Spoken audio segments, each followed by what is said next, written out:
Okay, so in chapter 2, we meet Curly for the first time, and then George and Lenny talk to Candy, and Candy talks a little bit about Curly's wife as well. Now, we haven't met Curly's wife yet, and our essay is going to be about Curly's wife, but it's important to get a sense of what the other men in the ranch think about her, and we find that out from Candy. And we also get a sense of Curly from this first meeting, and obviously part of the way we feel about Curly's wife is affected by the fact that she's married to Curly. So let's have a little look at this section. And what do we know about Curly, right? We know he's quite aggressive. So almost the first time we meet him, we get this impression. It says here that his glance was at once calculating and pugnacious when he looks at Lenny and George. So it's probably calculating because he's going to be trying to calculate if he could take both of them in a fight, if he needs to be worried about them. He's a boxer, he tends to think about things in terms of violence. Pugnacious is an interesting word. It kind of suggests a sort of aggression here as well. So it's a very aggressive kind of stance. We can see underneath that Lenny immediately gets nervous about this, but that doesn't stop Curly. It mentions that Lenny squirms under the look. We can see this here, and that then Curly steps gingerly close to him. Now let's look a wee bit further down here. George steps in to protect Lenny. It says Curly lashed his body around. This is the kind of quote where you might want to comment on a specific word. The word lash has got very violent connotations. So he's not just turning around to look at George, he's lashing his body around. It suggests speed, but also violence, because if you lash somebody, you're hitting somebody. And then we can see in the dialogue that follows up here, he's very aggressive in his questioning and very demanding as well. So our first impression of Curly is this very negative kind of impression. He's violent, he's kind of picking on people. And remember, this is the man with whom Curly's wife has chosen to spend her life. So it wouldn't be a particularly nice situation, perhaps. So if we just scroll down a little bit, then Curly goes back out and we start speaking to Lenny and George. We get told he's a bit handy, that he's a boxer and so on. He's done some things in the ring. We carry on a little bit and he talks about Curly picking fights. This little section here, when it talks about suppose Curly jumps a big guy and licks him, everybody says what a game guy Curly is. And suppose he does the same thing and gets licked, then everybody says the big guy ought to pick someone his own size, and maybe they gang up on the big guy. Never did seem right to me. Seems like Curly ain't giving nobody a chance. Now I wouldn't in your essay quote that whole big quote. It's not really necessary, but it is the sort of thing you could summarise in your own words if you're wanting to give a little bit of context about Curly. The idea that he, first of all, he's got a violent approach to things. He's kind of dominating. He's always trying to show off, but he tries to show off by kind of dominating other people physically, by beating them in a fight or so on. But he doesn't play fair either. And he does all this because he's concerned about how things look. It's this idea of what we'd call face. He doesn't want to lose face. He wants everyone to think he's the top dog, he's the top man. And that's how he kind of values things. So as we go further down here, we start getting the first mentions of Curly's wife herself. Okay? Now we get this reference to the glove full of Vaseline. Okay? So he's only been married for a few weeks, we found out. And here we see that Candy says, well, I tell you what, Curly says he's keeping that hand soft for his wife. I think the point of this, if we're thinking about Curly's character, is that it's another way that Curly is kind of being boastful. Here he's boasting about being a sensitive lover, essentially. He's boasting about his kind of prowess in the bedroom. But again, it's more about showing off to people than actually having any sense of love for his wife or any sense of care for his wife. It's just another kind of way of boasting, and we get the impression already that he's a boastful character and he cares about things as possessions. He cares about how he appears to other men. He doesn't, obviously, if he's telling this story and it mentions, George says afterwards, that's a dirty thing to tell around, he's obviously not concerned that, you know, his wife would be upset that he's telling these stories about their love life, let's say. Having said that, let's move on a little bit and let's get on to the first mentions of Curly's wife herself. Sorry, I've scrolled in a little too far there. So he begins with wait till you see Curly's wife. Now, the first thing George asks after that is he asks after her appearance. Purty, he asked casually. So this is the first thing when George realises that Candy wants to talk about Curly's wife. The first thing he mentions is her looks, reinforcing the idea that that's primarily how women are judged at the time. Okay? And then we get here Candy saying she's got the eye. Okay? And what does he mean by the eye? He means that she's looking at men, and she's looking at them in a flirtatious way, in a sexually charged manner, and that the way she's looking at men says something about whether or not she's somebody who would be faithful to her husband, says something about her fidelity. Okay? And Candy goes on here, and he goes and gives a little bit more information about that. And straight away there's this judgment about her, not even necessarily acting on anything, but just looking at people. Further on, we get Candy standing up, and he says, well, I think Curly's married a tart. Okay? Now, tart is important. This is just one of many derogatory phrases that are used to describe Curly's wife. And it's interesting to think about tart. There is no male equivalent of tart. You couldn't call one of these men at that time a tart. These standards aren't applied to men. They're just applied to, I say, the women in the story. There's only one woman in the story, but these standards are only applied to women. And it's also the idea that, she is a tart. It almost suggests that's something she is intrinsically when he says that there's something just bad about her, that her not behaving in the way that she's supposed to in terms of her sexuality makes her just bad. She's not behaving like a tart. She is a tart. We see the little ellipsis there, and Candy knows it's kind of a shocking thing to say because he pauses before he says it, but that also suggests, it's not a nice thing to be called, right? It's a bad term. And he confirms this again. If you leave, you look her over, mister, you see if she ain't a tart. We've got that here. So again, the idea that you could tell this just by looking at her, that you could get a sense of her as just being a tart.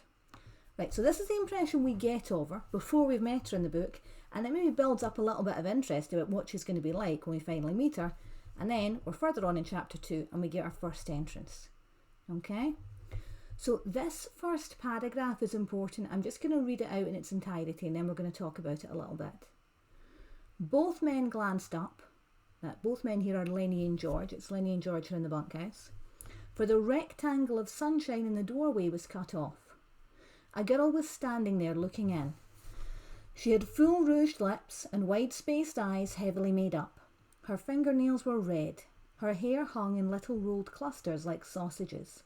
She wore a cotton house dress and red mules, on the insteps of which were little bouquets of red ostrich feathers. I'm looking for Curly, she said. Her voice had a nasal, brittle quality. Okay, there's a lot in that paragraph. It's an important one. Let's have a look.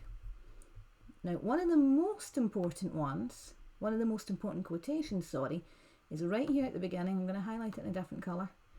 Now, you might not realise this when you read this for the first time, but there's some really important symbolism here. Okay? So, up until this point, there's been sunshine coming in through the doorway. Now, we know that sunshine symbolically tends to represent good things, kind of freedom, hope, light, happiness, all those kind of things. But as Curly's wife comes in through the doorway, she's cutting off the sunshine. The rectangle of sunshine in the doorway was cut off. Now, symbolically, what that's doing is suggesting that she is going to be the thing that cuts off the sunshine in Lenny and George's life, the dream. We're getting another sense of foreshadowing, and we're getting a sense of trouble from Curly's wife. She's kind of presented as being somebody who's going to be the cause of their dream being broken and not achieved. Which she is in a sense, but I have to say it's not her fault. Okay? But that is what happens. So that's a really important piece of symbolism there. It's another piece of foreshadowing. It's another pointer to the fact that it's a tragedy. And it's part of what makes her an interesting character, because she is presented in this way as somebody who just kind of causes trouble and so on, but we're left with that question of how much is that really her fault? So that's an interesting quote to start with. Now let's see about her description. I want to point out that it says a girl was standing there. A girl, not a woman, so she's young. Okay, we don't describe any of the ranchers as boys, but we're describing her as a girl. So she's a young woman. She's probably got married at a very young age. You know, she basically had a fight with her mum. She was still living home, and she ran away, and she made this decision very quickly. So her judgment maybe isn't very good, but she's just a young girl, not even a woman yet. Let's look at appearance. We've got full rouged lips. So rouge is like blusher, okay? But in this case, she's put it on her lips as like kind of lipstick. I suppose the makeup and things like that, the terms are a little bit different there. But so she's got her lips really highlighted. Her eyes are heavily made up, okay? Her fingernails were red. So straight away, in fact, let me just add to that, and her hair was hung in little rolled clusters like sausages. Now, let's just think about those examples so far. She's clearly spent a lot of time in her appearance, okay? None of these things are kind of accidental. These are all things that she's deliberately done. The only thing we've heard about so far that isn't something she's actively done to her appearance is her eyes being widely spaced. Everything else is to do with she's put rouge on her lips, she's made her face up heavily, her eyes head up, her fingernails are painted red, she's put a lot of effort into her hair. As we go on, we see the same kind of impression when we get the impression of her clothes that she's wearing. So she's wearing a cotton house dress, so that's maybe something that you would just wear if you read about it at the time. But she's also wearing red mules just being a type of shoe, and on the insteps of which were little bouquets of red ostrich flowers. So she's very dressed up for just sitting in the house or going around in a ranch. So straight away she's really standing out from all the other men, most of whom's appearance is barely described, and if they are, everything seems to be very sort of functional. She's put a lot of effort into appearing very heavily made up. We've also got multiple references to the colour red. Her fingernails are red. If her lips are rouged, that's going to be a red colour. And she's wearing red feathers in her shoes. So what does red symbolise? What does red have connotations of? Well, passion, love, romance. Maybe that's what she's going for. It's a very bright colour. It stands out. But we also associate it with danger and a warning. And remember I was saying before that Curley's wife kind of symbolically represents somebody who'll get in the way of achieving their dream. And so, on the one hand, on a literal level, she's dressing up really provocative, really flirtatiously. She wants attention, and she's dressing in a way because she does want attention, because she's lonely. But it also suggests danger, and the danger that she poses to Lenny and George. And she's presented in this kind of way. And it also reflects really the way that the men in the story all treat her. They all treat her as if she's really dangerous. And they just want nothing to do with her. They don't have any interest kind of past that. They're just aware that she's somebody who could cause trouble, mainly through the situation in life that she's in, and they're not interested further than that. I think it's interesting here when her voice is described. It's described as being nasal and brittle. So there's an interesting contrast here. On the one hand, her appearance, she's put all this effort into, and she must be very eye-catching, really stand out. Even though there's those kind of symbolic hints of danger, but her voice is actually kind of, those words nasal and brittle, we don't really associate that with a particularly pleasant kind of voice. So this is maybe part of her that she can't kind of change, that she can't kind of cover up, and maybe kind of suggests a different kind of person underneath, maybe a less kind of attractive person underneath perhaps. We go a little bit further forward here. So, she's looking for Curley. And then when George says that she's not there, she put her hands behind her back and leaned against the door frame so that her body was thrown forward. Okay? So again, this goes back to when you're doing your essay about how she presents herself. So she is deliberately in this pose showing off her body to its best advantage. She's dressed up to show her face off to her best advantage, and now she's deliberately leaning against the door, thrusting her body forward so that she will look attractive because she's trying to get attention. Okay, and then she's doing that also by asking Lenny and George about themselves. So she's trying to get attention. We move further on. George is not interested. This is us again seeing how the men typically treat her. George said brusquely, well, he ain't here now. So brusque means he's being very brisk. He wants the conversation just to be over with. He's being kind of gruff. She isn't, first of all, put off by this. It mentions that when she replies to him, if he ain't, I guess I better look someplace else. She's saying it playfully. So she's sort of trying to get a bit of banter going, trying to get a bit of flirtation going. We don't know too much about her at this point, and George is just treating this as an annoyance, as a warning. But if we think about what we do ultimately know about her, she's obviously desperately lonely, and she's presenting herself in this way, and she's trying to get attention, and she's trying to establish some kind of connection, really through her body, through her appearance, through flirtation. But she's trying to do this to get some kind of attention, some kind of connection from somebody. She's just desperate to do that. We see a little bit more of that here. She smiled archly and twitched her body. Again, she's trying to emphasise what she thinks are the things about her that the men might be interested in. Even if you go back to her dream was all kind of related to her appearance and being an actress and so on. It's all kind of tied up in her looks. Now, you could interpret that in a few different ways. You could say that ultimately it just shows her to be a kind of vain, shallow sort of character. Or you could say that actually it's to do with the times that she was living in, that women were primarily judged for her looks. So she was just reacting to the time that she was living in and probably the ideas and the messages about women that she'd received, and they would have said that your looks are what you have going for you, so make the most of them. That's something for you maybe to think about. And just as she goes to leave, then Slim kind of comes in and he mentions that he saw Curly looking for her, and we get this change. She was suddenly apprehensive. Bye, boys, she called into the bunkhouse, and she hurried away. So we get a little hint about their marriage there. We don't actually get that much about their marriage directly. We're going to get a bit later on. She talks about not liking Curly. But that word apprehensive, she's worried. And then she hurries away after before having been so keen to stay. So I think that, again, is a pointer to her unhappy marriage, and she doesn't like Curly, and she's also a bit scared of his reaction. And think about our previous impression of Curly, that he's kind of a violent sort of person, that he's all about kind of saving face and things like that. Okay, after she goes out, we get a bit more insight into George's reaction, and again, we have him using these derogatory terms. So he calls her a tramp. Okay, similar kind of meaning to tart there, suggesting just kind of that, you know, she's to be judged because of the way she presents herself sexually. I think this here as well is interesting. So that's what Curly picks for a wife. That, not who, that. So George is joining in with that kind of dehumanising way of talking about her. And it's that idea that because she's flirtatious, because she's sexually provocative, it's all right to speak about her in that disrespectful manner. That by her behaving in that way, that means she's kind of not entitled to respect anymore. So he says that's what Curly picks for a wife. That's not the way women are supposed to behave.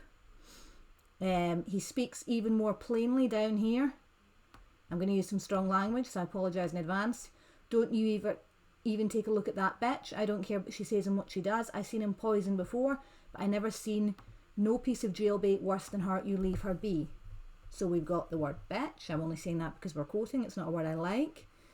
Dehumanising again, comparing her to an animal. Poison. Think about the connotations of poison. Something deadly, something that will kill you. He just sees her as danger.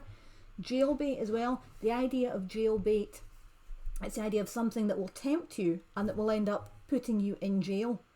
So she would be in the wrong. She's like, they're treating her as if she would be in the wrong because something that she does, and they would end up in jail. But in order for somebody else to end up in jail, you would have had to have done something. So again, it's this removing responsibility for the male behaviour and kind of putting on the women in that sense. So all of these kind of really, really negative terms. A rat trap again, we get down here, okay?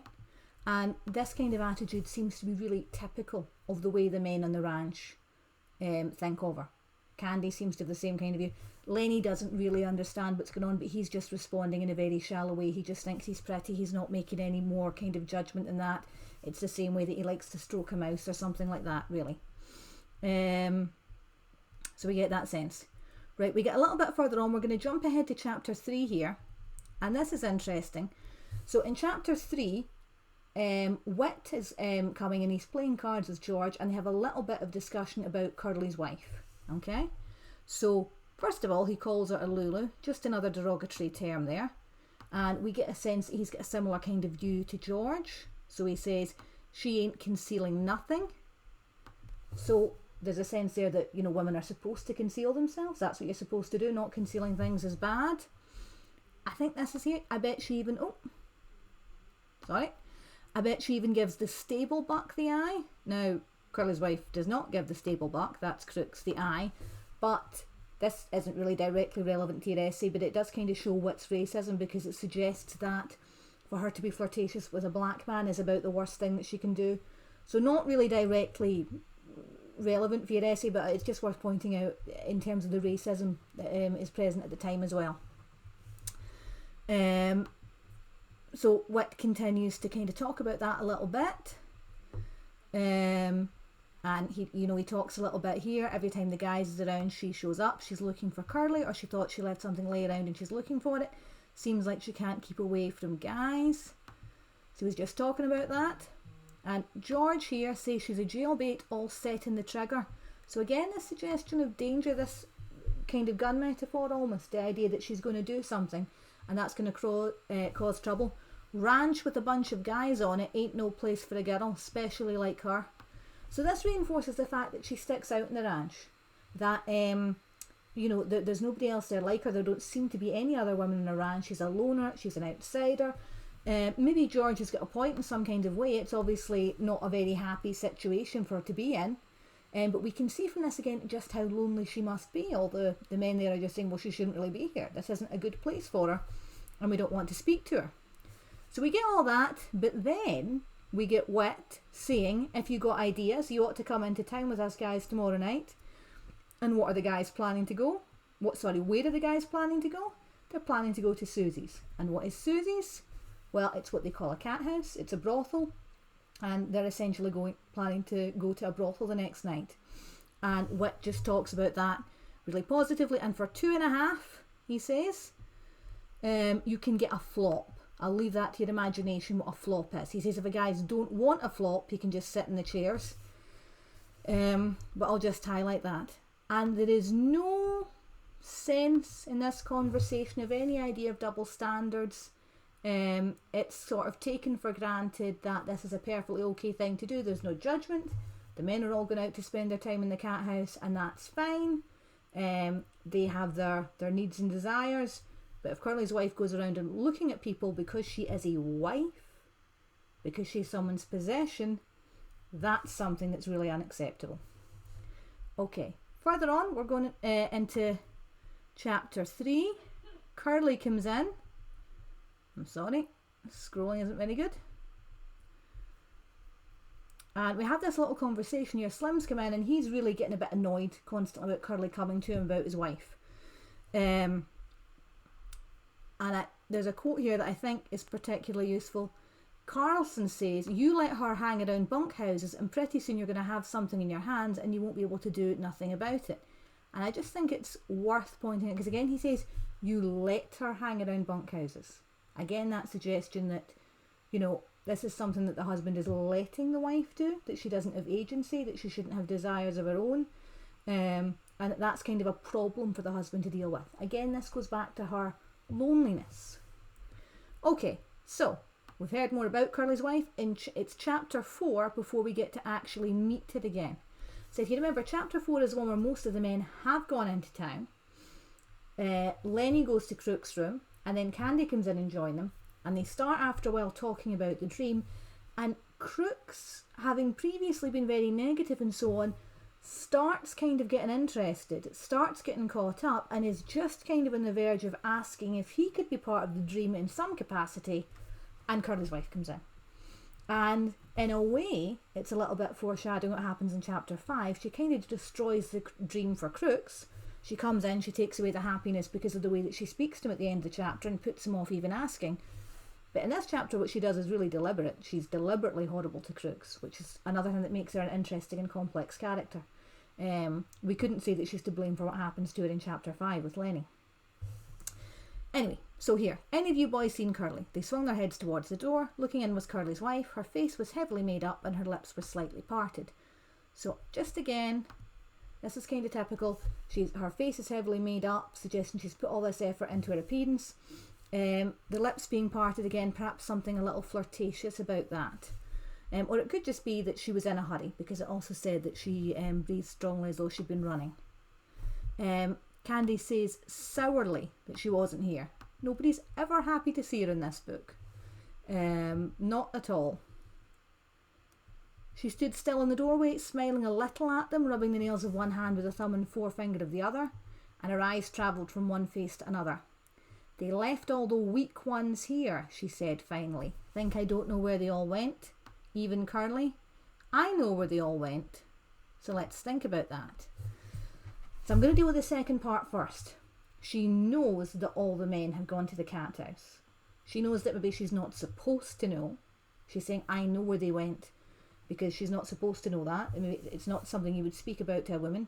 And she's emphasising even Curly, even her husband, her new husband, they've only been married a few weeks, has gone to the cat house without her. So think again how lonely that must make her, how unhappy that must make you. She's stuck in this situation, married to Curly. That's her for the rest of her life, with this husband she doesn't like.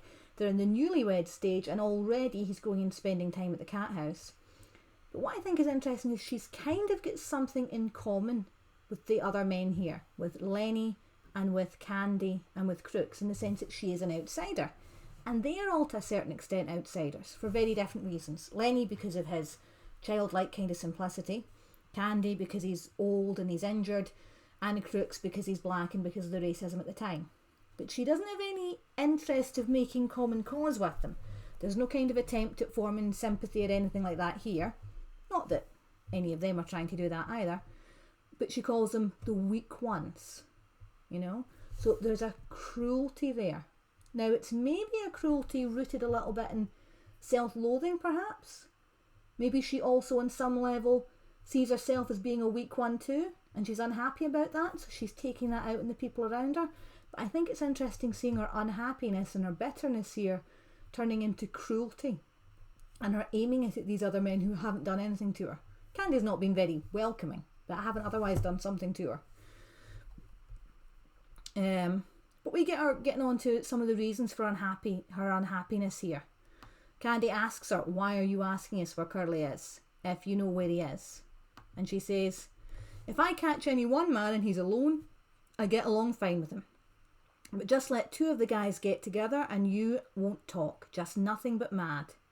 She dropped her fingers and put her hands on her hips. You're all scared of each other, that's what. Every one of you's scared, the rest is going to get something on you. So really, she's coming out now and she's giving the reasons for her upset. And she sees there's kind of a hypocrisy here. The men, I'm sure most men like the way that she looks. Okay, they enjoy it, and they would kind of be happy to speak to a pretty woman when they're on their own, but they don't want anyone to know about it. And she's kind of calling out that hypocrisy a little bit here. And she goes on here and says, maybe a little bit more plaintively, think I don't like to talk to somebody every once in a while? Think I like to sit in that house all the time?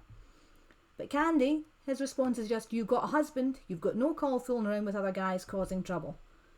That's it, as far as he's concerned. You've got a husband, we don't want any trouble. So her plaintive kind of explanation of her situation, she's kind of reaching out. She was cruel beforehand, but she's sort of reaching out.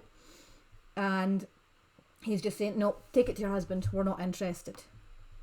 But she's not finished yet. Sure, I got a husband, you all seen him, swell guy, ain't he? Spends all his time saying what he's going to do to guys he don't like, and he don't like nobody. Think I'm going to stay in that 2x4 house and listen to how Curly's going to lead with his left twice and then bring in the right cross? Okay? So, she regrets the man that she's married. And everybody, I think, on the ranch knows that Curly's not a good guy. You know, she knows, she's just seen him. You've seen him, swell guy, ain't he? They all know. You know, they're embarrassed when she points it out. And then, of course, she asks about what happens to his hand, and nobody will tell her, right? Nobody will talk to her, nobody will be honest about what's going on. When Candy explains that I got caught in a machine, she says, baloney, what do you think you're selling me? Curly started something he didn't finish. So, Curly's starting something she doesn't finish. She's wise to what her husband is like at this point. She's been able to work out exactly the type of thing that happened. She doesn't know the exact details. But again, you can see why she would be frustrated by this. This is going on, it involves her husband, it'll have been affecting his behaviour and everything, and nobody will talk to her, nobody will tell her what's happening. But again, it kind of turns into a sort of cruelty and contempt for the men. All right, she said, contemptuously, right? So you can understand why, but she's kind of turning on them and looking down with them with contempt. She says, you bindle bums think you're so damn good. A bindle bum would be a disparaging way to talk about one of the migrant ranch workers. A bindle would be your kind of bundle that you would carry on your back when you were going around from place to place. And then she starts telling a little bit, you know, she starts talking about her dream. I could have went with shows, not just one either. A guy told me he could put me in pictures.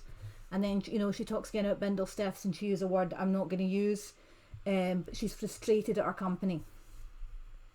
And look at how Candy talks to her again here. And he starts talking about the dream.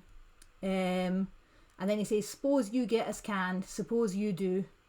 You think we'll hit the highway and look for another 2-bit job like this. But let's just focus on suppose you get us canned. They're only seeing her in terms of the danger that she presents. They're worried about the fact that she could get them fired. Now, to be fair, that's true. That could happen. But again, you can see why that would contribute to her frustrations and her loneliness. Candy describes the dream. She's not interested. She's lost her own dream. Baloney, she said, I've seen too many of you guys. If you had 2 bits in the world, why you'd be getting 2 shots of corn with it. So again, just contempt for the people around her. Her loss of her own dream perhaps turning to kind of cruelty and bitterness. We get a bit more between them. I think we'll just skip on a little bit. She tries talking to Lenny, and then of course Crooks jumps in and he tells her to leave, in the same kind of way that he told the other ones to leave. And then she says, you know what I can do to you if you open your trap. And I think it's interesting, it says he seemed to grow smaller and he pressed himself against the wall. She's threatening him, okay, when she says, you know what I can do to you. And then she says, I could get you strung up on a tree so easy it ain't funny. Now this is really dark. She's threatening him, and she's threatening him with being murdered for white men. All she would have to do is make up some claim about Crooks, and she could have Curley and his friends and any group of white men could come and murder him. This was something that was hideously common at that time in America, known as lynching, and she threatens him with that. So we do see her own anger, her own capacity for threat here. She's not going to physically carry out the violence herself, but she doesn't need to. So maybe in some way she's not as different from Curley as she would kind of think. But again, it's that sense of maybe her unhappiness, her frustrations with her own situation kind of boiling over, and she's taking that out on somebody else that she has got more status than. So she's pretty low status in the ranch in some ways, but this is a power that she has. She's clinging to the power that she does has.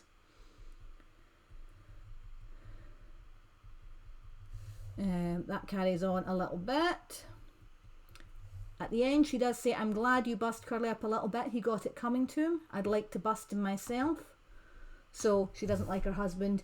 She has this anger in her about her situation, frustration and anger, that she's not really able to act on.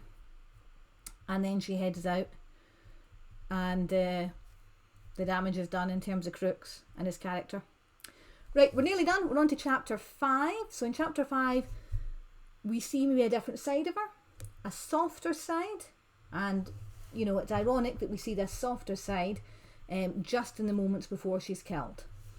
So she comes in once again. She's wearing her bright dress. She's wearing her shoes with the red feathers. She's got her face made up and so on. Again, she's been described in terms of her looks, but this is something that she puts a lot of attention into. And she sees Lenny and she starts trying to talk to him. Now here we see a softer side, as I said. Why can't I talk to you, she says. I never get to talk to nobody. I get awful lonely. She's being a bit gentler here when she tries to speak to Lenny. I get lonely, she said. You can talk to people, but I can't talk to nobody. But Curly, Elsie gets mad. How do you like to not to talk to nobody? So here she's kind of appealing more to sympathy rather than getting angry and frustrated. And Lenny talks a little bit what's happened to his puppy. And here, again, a softer side. She consoled him. Don't you worry, Nan, he's just a mutt. You can get another one easy. The whole country is full of mutts. So again, we're seeing some kind of kindness and kind of sympathy there. maybe a little bit of irony in the sense that Curly will probably replace her as his wife fairly easily. That's certainly not something she'd consciously be aware of, but that's, you know, it's not even just Curly's wife, actually, it's the men in the novel as well. It's everybody in the novel being kind of replaceable, in a sense, except Lenny and George weren't replaceable to each other. Oh, right, carry on. You know, she moves closer to him and she spoke soothingly. We've got those soft S sounds and that long O sound. We're getting this softer, gentler atmosphere. Don't you worry about talking to me. Listen to the guys yell out there. And you know, she's being soothing, and she's, you know, she's doing that because she finally wants some attention, but she's doing it in this softer way. Sorry, just mind the scrolling there. You're a nice guy, I ain't doing no harm to you. And then she says this further down here. What kind of harm am I doing to you? It seems like they ain't, none of them cares how I got to live. I tell you, I ain't used to living this like this. I could have made something of myself. So first of all, we get this point that none of them cares how she's living. That's true. None of them do care about how she lives. And then she talks about the fact that she's not used to it. Her and Curly are not long married, and she's facing up to this very unhappy living situation that could have been a long time, and this dream that she's missed out on, which is what we're about to hear. Now, I'm not going to highlight this whole part of the dream, but we know this story that she met a show coming through town and her mum wouldn't let her go because she was only 15 at the time, and the guy says that she could have gone. I mean, you think about the fact that the young age she is and how young she must still be now.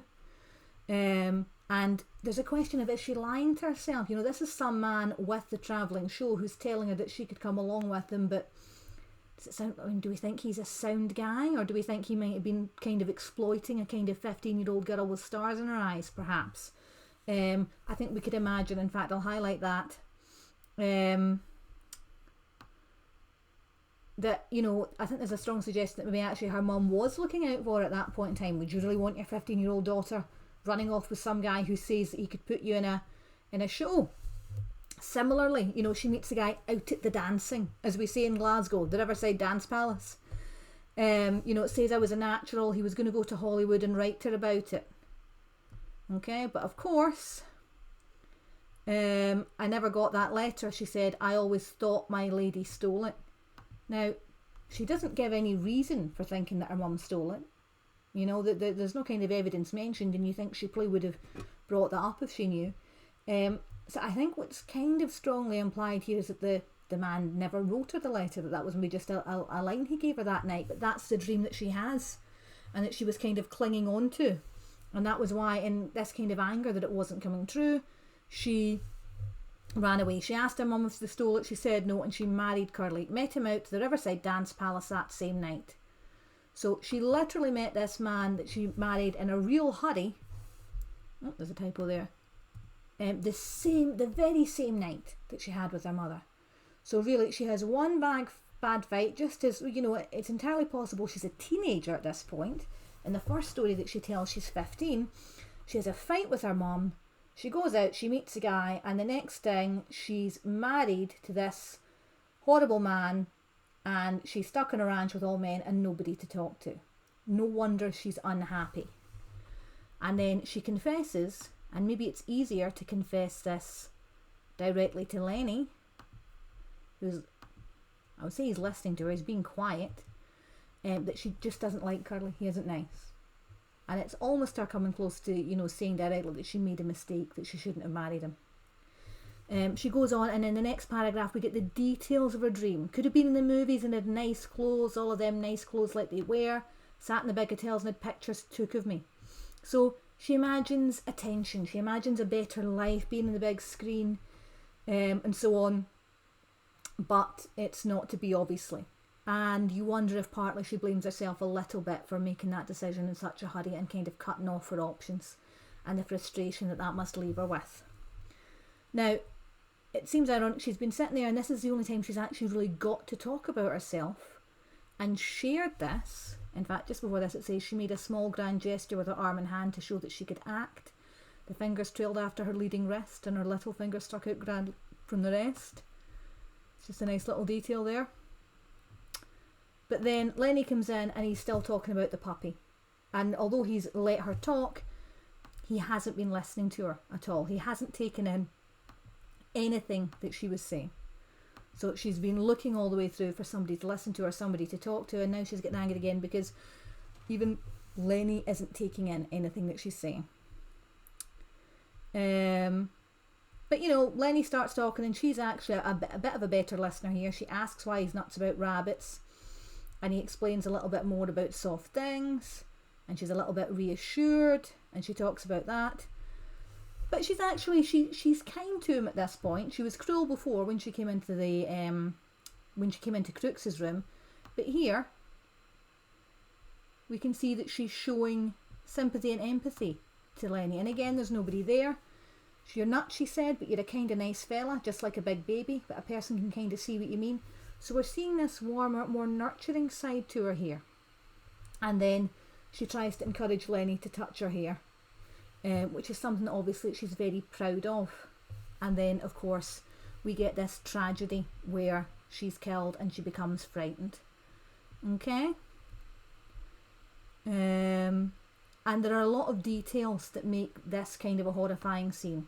She struggled violently under his hands. We've got that word choice there of struggled and violently.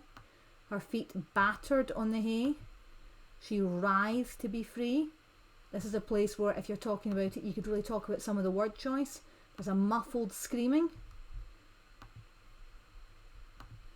And then at the end he shook her and her body flopped like a fish. Okay?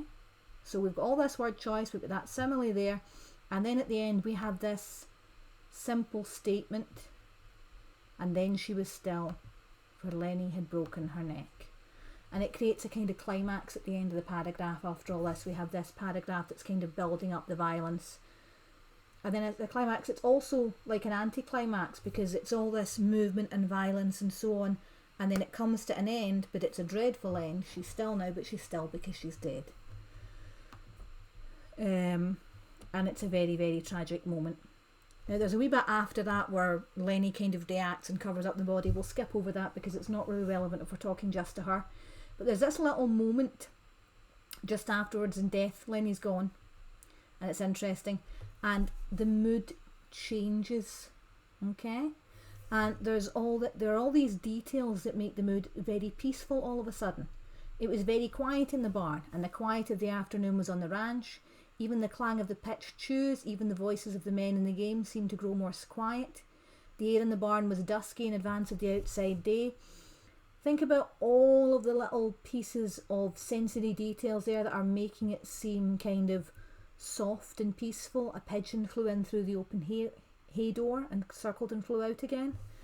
And then we get this description here. Curly's wife lay with a half covering of yellow hay, and the meanness and the plannings, by which it means the kind of plans that she always had, and the discontent and the ache for attention were all gone from her face. So, in death, her troubles are behind her now. All of that's gone, and there's a suggestion that all of the things that in life caused her frustration and caused her upset and caused her anger, and the anger that she then took out on others, have left her, and they're not there anymore. And instead, she was pretty and simple, and her face was sweet and young. Now her rose cheeks and her reddened lips made her seem alive and sleeping very lightly. The cuddles, the tiny little sausages, were spread in the hay behind her head, and her lips were parted. And there's this sense that in death these things are behind her, but we also are getting an idea of what she might have been like if she hadn't been so unhappy in life. If perhaps that she had a different chance, if she'd had her dream, or she hadn't been so frustrated, or maybe she hadn't lived in such a kind of sexist time or in that way, that maybe she would have been different, or pretty simple. The potential is in there as well. We get this little kind of tragic moment there as we see that as she's there in death. Okay, and then finally, or just about finally, we get we get Candy's reaction. And again, even in death, Candy just treats her as somebody who messes things up. "You goddamn tramp," he said viciously. That should be a he. "You done it, didn't you? I suppose you're glad. Everybody knowed you'd messed things up. You wasn't no good. You ain't no good now, you lousy tart." he's taken it all out on her. Now, structurally in the story, in a sense, you could say that she is the reason the dream was destroyed, but it's not destroyed because of her actions. We really can't say that. That it happened for that reason. So again, even in death, she's still being blamed for things that weren't her fault.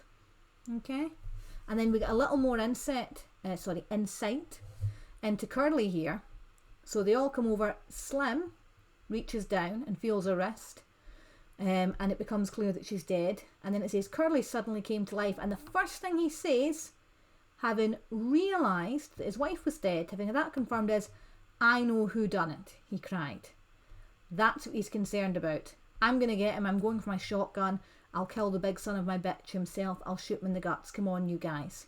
And we get that word choice there if he ran furiously out of the barn.